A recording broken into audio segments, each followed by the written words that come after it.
So, Elio is a box office bomb.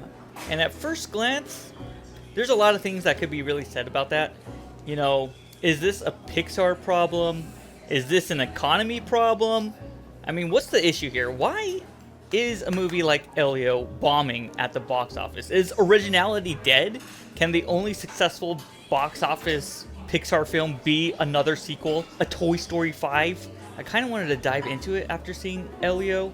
You could say maybe it's the economy. Going to the movies is more expensive than ever, especially to take a family of 4, a regular sized family, feeding them popcorn, getting tickets for everyone. I mean, there's a reason I go to the movies on Tuesday. $5 popcorn and drink, $6 movie ticket, as cheap as possible. And even then, I barely see anybody in the theaters. There were people at Elio, though. I was surprised. So there could be an economic element to this, especially since we just got How to Train Your Dragon.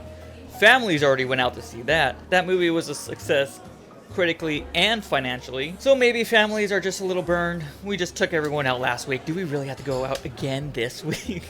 But I don't think it's that. I think there's a deeper issue when it comes to Elio. And I think we could find that out if we look deeper at Pixar's past films. Now, the 3 most recent movies that come to mind with Pixar is Inside Out 2, Elemental, and Lightyear. And we know Lightyear was a critically not a good movie. It just wasn't a good movie, okay? I wasn't doing reviews at the time, but it just wasn't that good of a movie, and it bombed at the box office. We know Inside Out 2 was a smash success. I also think the story of that was great. So we have 2 ends of the spectrum. But they're both sequels. So we have to really look at Elemental, which was an original film. How did that do? It actually did, I would say, very good at the box office for an original film. Made about $500 million. I mean, today studios are like, that's a failure, but come on. That's still really good. But I did actually enjoy Elemental very much, the story. I loved it. And I think it reflects that that's why it was kind of a success in the box office for an original Pixar film. So I don't think Pixar is necessarily dead at this point. So what's up with Elio then? Is this movie good? I would say yes. But, there's a huge but there. This movie had a great core message. And honestly, I did cry during the movie. It was a very emotional movie. However, this movie was very heavy. It dealt with hard topics, and it dealt with death all throughout the film. I mean, death and dread are just constantly on your mind, and you're constantly worried about it. It's just not really a fun movie, and that goes for also the main character, Elio, and his aunt, and even the villain. I found it hard to get on their side, just by their own actions. And obviously these characters are going through a lot, but I feel like that's a lot to take in on an audience. We're going to a Pixar film to have a fun, enjoyable time.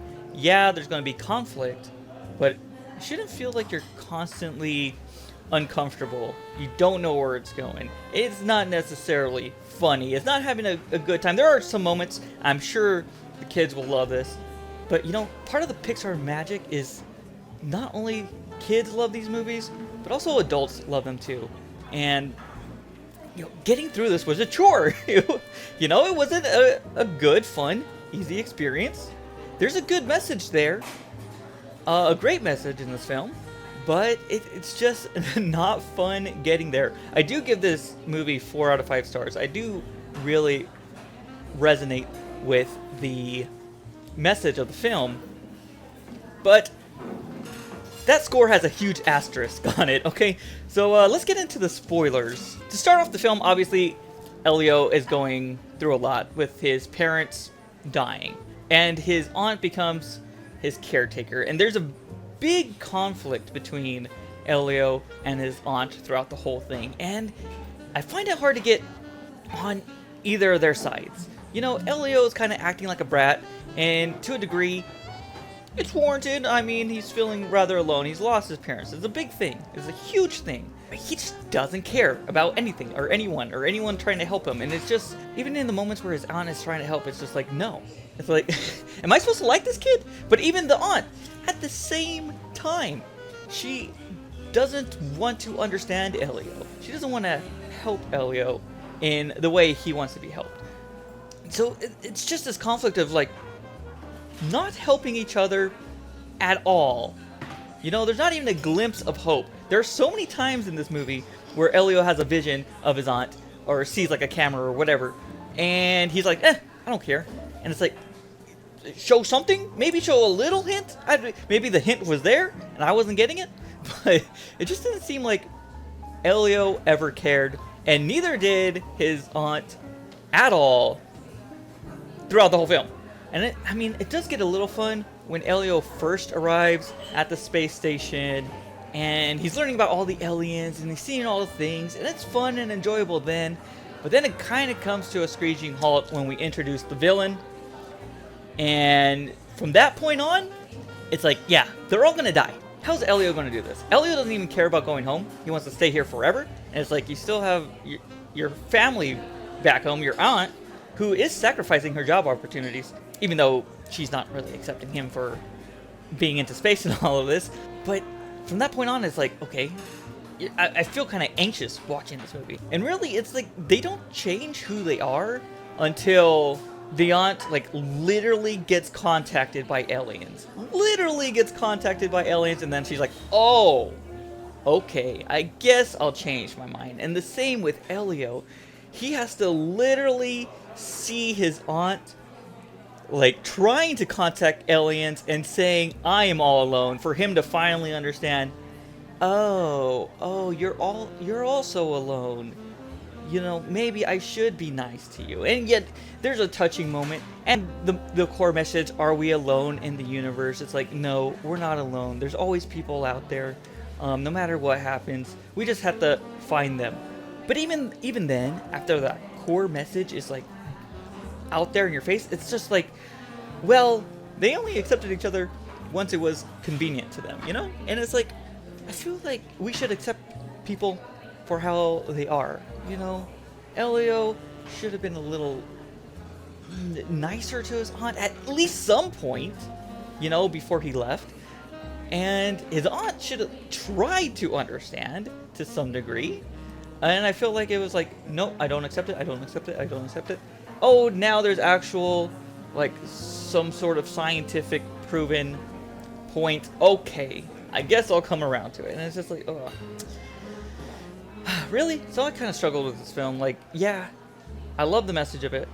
And I think, you know, on its surface, bright colors, it looks fun, but it just wasn't a fun experience to watch. And I really get why people aren't going to watch this movie, because it's really word of mouth that, you know, gets people to get in. You get that first wave from the trailers and everything, and then they tell people, hey, go see this movie, it's good.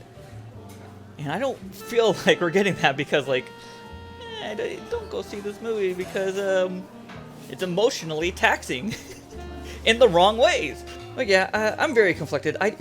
4 out of 5, but huge asterisk on that. I do want to note, though, I think Pixar should make a horror movie. You want to make money, Pixar? Make a horror movie. There are a couple horror scenes in this film, and I thought they were excellent in the Pixar style. I mean, I thought they were amazing. And I think if they could make a whole movie in that theme, you know, still kid-friendly, but still creepy, scary, funny for adults, you know, funny for kids, but also kind of scary, I think that would explode in the box office. That would be insane. Probably the most insane box office movie of all time. Make a horror film, Pixar, please. I don't know. Just those 2 scenes alone had me convinced. But anyways, thanks for stopping by, and I'll see you tomorrow.